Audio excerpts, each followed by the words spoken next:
Hello students, welcome to my channel. Today I am going to discuss the topic Rosen-Mund reduction. The Rosen-Mund reduction is a chemical reaction that converts an acyl chloride into an aldehyde by catalytic hydrogenation using hydrogen gas over a poisoned palladium catalyst. मतलब जो रोजेनमुंड reaction है या reduction है एक ऐसी chemical reaction है जहाँ पर हमारा एसिड क्लोराइड यानी कि RCOCl वो कन्वर्ट होता है हमारा एल्डिहाइड में RC double bond OH with release of HCl gas. Here palladium act as catalyst and BaSO4 used as क्या कैटालिटिक पॉइजन।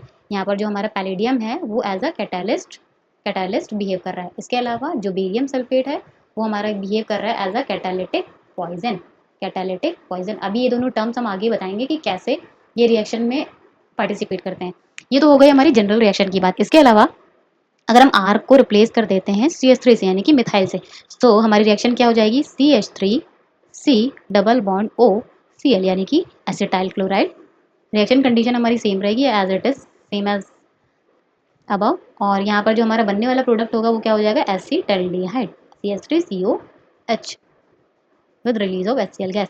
इसके अलावा हम R बराबर यहाँ पर फिनाइल भी यूज़ कर सकते हैं। तो हमारा सपोज हमने R बराबर यहाँ पर यूज़ कर लिया है फिनाइल यानी कि C6H5। तो जो हमारी प्रोडक्ट होगा वो क्या होगा, ये हमने ले लिया बेंजोइल क्लोराइड क्योंकि हमें एसिड क्लोराइड लेना है ना, यानी कि एसिड का डेरिवेटिव COCl प्लस HCl ऐसा hydrogen gas. Reaction condition same रहेगी और हमारा जो प्रोडक्ट होगा वो क्या होगा benzaldehyde C double bond OH plus HCl। तो ये हो गए हमारी कुछ कॉमन रिएक्शंस या फिर जनरल रिएक्शंस। इसके अलावा अगर हम बात करें एसिड क्लोराइड की तो एसिड क्लोराइड हमारा क्या होता है, ये क्या होता है हमारा डेरिवेटिव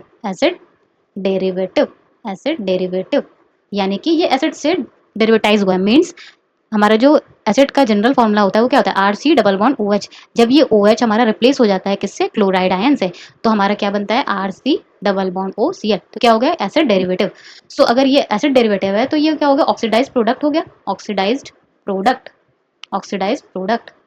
तो इस रिएक्शन में सबसे इंपॉर्टेंट बात क्या हो गई कि यहाँ पर पैलेडियम और BaSO4 लिया क्यों गया है। ये क्या होता है हमारा रोजेनमंड कैटलिस्ट बोलते हैं और लिंडार कैटलिस्ट भी बोलते हैं इसको। इसमें क्या है, हमने एसिड क्लोराइड लिया यानी कि RCOCl। तो क्या है हमारा ऑक्सीडाइज प्रोडक्ट है। ये हमारा पैलेडियम और BaSO4 की प्रेजेंस में कन्वर्ट हो रहा है हमारा एल्डिहाइड में यानी कि रिडक्शन प्रोडक्ट में। ये हमारा रिड्यूस प्रोडक्ट हो गया। यहाँ पर क्या हुआ है हमारा रिडक्शन। ये रिएक्शन क्या है, रिडक्शन रिएक्शन है। तो यहाँ पर क्या हो रहा है हमारा ऑक्सीडाइज प्रोडक्ट रिड्यूस प्रोडक्ट में हमारा रिड्यूस हो रहा है।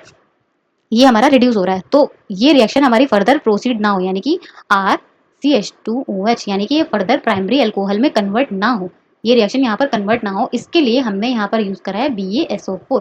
ये यहाँ पर क्या करता है पैलेडियम की रिएक्टिविटी को स्लो डाउन करता है। क्योंकि देखिए क्या होता है जो पैलेडियम है इस रिएक्शन में क्या कर रहा है, यहाँ पर कैटलिस्ट की तरह बिहेव कर रहा है। कैटलिस्ट की तरह बिहेव कर रहा है यानी कि रिएक्शन रेट को इंक्रीज कर रहा है यानी कि एसिड क्लोराइड से एल्डिहाइड बनने में रिएक्शन फास्ट हो। मगर ये रिएक्शन इतनी फास्ट नहीं होनी चाहिए कि एल्डिहाइड हमारा फर्दर अल्कोहल में कन्वर्ट हो जाए। इसके लिए हम यहाँ पर BaSO4 यूज करते हैं। तो क्या करता है BaSO4 पैलेडियम की रिएक्टिविटी को स्लो डाउन करता है या फिर इस कैटालिटिक पॉइजन की तरह बिहेव करता है ताकि हमारा ये एल्डिहाइड फर्दर अल्कोहल में कन्वर्ट ना हो और हमारा डिजायर्ड प्रोडक्ट ये हमारे एल्डिहाइड हमें मिल जाए। इसके अलावा इस कैटलिस्ट को हम क्या बोलते हैं रोजेनमुंड कैटलिस्ट। और ये रिएक्शन बहुत कॉमन रिएक्शन और ये वाइवा में इसमें जनरली यही क्वेश्चन पूछा जाता है कि यहाँ पर BaSO4 क्यों यूज किया जा रहा है। इसके अलावा बेरियम सल्फेट की जगह कैटालिटिक पॉइजन की तरह हम सल्फर एंड क्यूनोलिन भी यूज करते हैं। कुछ कुछ रिएक्शंस में सल्फर एंड क्यूनोलिन भी यूज की जाती है। तो आई होप आप लोगों को समझ में आ गया होगा ये सब कुछ। और आपको मेरी वीडियो अच्छी लगी हो तो प्लीज़ लाइक एंड